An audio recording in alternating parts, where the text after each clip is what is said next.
திரு அனில்குமார் அவர்களே ஓரிரு வார்த்தைகள் பேசுமாறு கேட்டுக்கிறேன். സമാന ഹൃദയരെ വളരെ വ്യത്യസ്തമായ ഒരു സാംസ്കാരിക പരിസരത്തിലാണ് ഈ പുസ്തകത്തിന്റെ പ്രകാശനം നടക്കുന്നത്. അമ്മ മലയാളവും തമിഴും യഥാർത്ഥത്തിൽ ആദി ദ്രാവിഡ ഭാഷ ഗോത്രത്തിൽപ്പെട്ടതാണ്. ഈ തമിഴിൽ നിന്ന് തന്നെയാണ് അമ്മ മലയാളത്തിന്റെ ഉറവ പൊട്ടിപ്പുറപ്പെട്ടത്. അദ്ദേഹം ഒഴിഞ്ഞ തമിഴ് വാക്കുകളെല്ലാം എനിക്ക് ഹൃദിസ്ഥമായില്ലെങ്കിലും അൻപൻ പറഞ്ഞ ഒരു കാര്യമുണ്ട്, ഈ കഥകളെല്ലാം വായിക്കേണ്ടത് ആണുങ്ങളാണ് എന്നൊരു നിരീക്ഷണം പങ്കുവച്ചു. ഞാൻ അതിനെ സംബന്ധിച്ച് മാത്രമാണ് പറയാനുള്ളത്.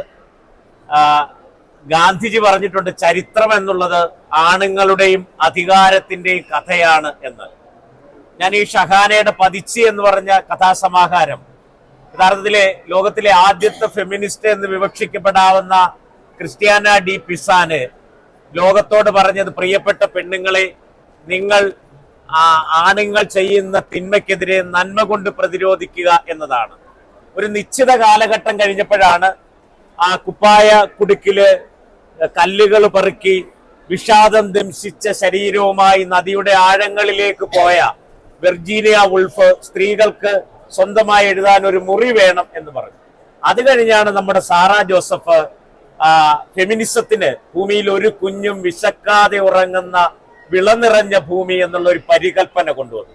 എന്നാൽ അത് ഷഹാനയിലേക്ക് എത്തുമ്പോൾ അത് കേവലം സ്ത്രീപക്ഷ നിലപാടുകൾക്കപ്പുറം നിന്നുകൊണ്ട് കഥകളെ ചരിത്രവൽക്കരിക്കുകയും ചരിത്രത്തിന്റെ അഗാധതകളിലേക്ക് പോവുകയും മാനവികമായ എല്ലാ മൂല്യങ്ങളെയും കൂടി ഉൾച്ചേർക്കുന്ന ഒരു ധാര രൂപപ്പെടുന്നുണ്ട്. ഞാനത് പറഞ്ഞത് ഉദാഹരണത്തിന് ഈ നാനാർത്ഥം എന്ന് പറഞ്ഞ പതിച്ചിയിൽ ഒരു കഥയുണ്ട്.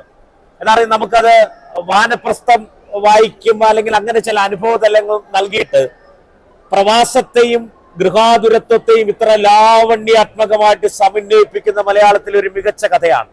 അവിടെ ഓർമ്മകളിലേക്ക് സ്മൃതികളിലേക്കുള്ള മടക്കയാത്രയിൽ പ്രവാസത്തിൽ നിന്ന് ഗൃഹാതുരത്വത്തിലേക്ക് വരുമ്പോൾ അവരാഗ്രഹിക്കുന്ന അവരുടെ ഏറ്റവും വലിയ സ്വപ്നം കുടജാദ്രിയുടെ വിശ്രാന്തിയിലേക്ക് പോവുകയാണ്. അവിടെ എന്നെ ഞെട്ടിപ്പിച്ചത്, മുഖം പോലും അറിയാത്ത ഒരാളുമൊപ്പം മല കയറുവാൻ ഉള്ള അതെന്ന് പറഞ്ഞത് സ്മൃതികളിലേക്കുള്ള ഒക്കെ ഒരു യാത്രകളാണ്. അതുപോലെ ഇവിടെ പരാമർശിച്ച മുക്കുത്തി, ഇത്രമേൽ തീവ്രമായ പ്രണയത്തെ അതിന്റെ വളരെ ഹ്രസ്വമായ വരികളിൽ നിന്നുകൊണ്ട് പ്രണയത്തെ അതിന്റെ അതീന്ദ്രിയമായ തലത്തിലേക്ക് ഉയർത്തിയ ഷഹാന കേവലം ഒരു സ്ത്രീപക്ഷ കഥാകാരി എന്നുള്ളതിന്റെ അല്ല ഞാൻ പറയുന്നത്. കഥകളെ ചരിത്രവൽക്കരിച്ച ഈ ഭാഷയുടെ ഞെട്ടിപ്പിക്കുന്ന ഒരു കൈയടക്കമുള്ള ഈ എഴുത്തുകാരി വരുന്ന ആളുകളിൽ മലയാളത്തിലല്ല, തമിഴകത്തിലല്ല, ലോകത്തിലെ എല്ലാ ഭാഷകളിലേക്കും ഇത് വിവർത്തനം ചെയ്യപ്പെട്ടാൽ അവിടെ എങ്ങുമുള്ള മനുഷ്യരുടെ, സ്ത്രീകളുടെ മാത്രമല്ല എല്ലാ മനുഷ്യരുടെയും വികാര വിചാരങ്ങളുടെ സ്പന്ദനങ്ങൾ സ്വാംശീകരിച്ചെടുക്കാൻ ഈ കഥകൾക്ക് കഴിയും. കഥാകാരിക്ക് അഭിനന്ദനങ്ങൾ. ரொம்ப நன்றி அனில்குமார் அண்ணா. ரொம்ப